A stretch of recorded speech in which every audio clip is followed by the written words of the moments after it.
انت بتقول قصد وهي عايزه تجيب لك، ده انت بنت ما بص ما عندكيش دم. لا انا عايزاك انت اللي تدفع حق. بس ما عندهاش دم. ايه ده بس؟ لا حول الله يا رب يا جدعان، انتوا مش عارف ايه انت يعني على الحاجه مش هتدفع حسابها؟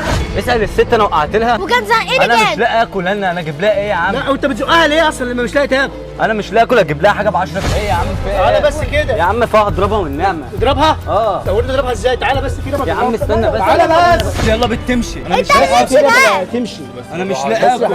هتدبسني ليه؟ هتدبسني ليه؟ معكش اجيب لها؟ معكش 10 جنيه تجيب لها؟ لا يا عم اللي هو عايزاه بص يا عم يمشي وبطل بقى حاول ليه. لا ده لازم يتأدي. لا لا لا لازم يتأدي. لا هو لا ده بيجح زي عيال صغيره وبيبجح. زقك وما تضربني. انا مالي، انا ما زقتش. انا بقول لك بس كده. عندي استعداد. انا داخل غصب عني. انا داخل غصب عني. ايدك على عينينا. لا انا ما مديتش ايدي عليها. ماشي زقها. يلا الف سلامه يلا مش تعالى حبيبتي. يلا اداني يعني انا مش عارف انا الاشكال دي بتتحدث بس يا عنها. حبيبي بقى.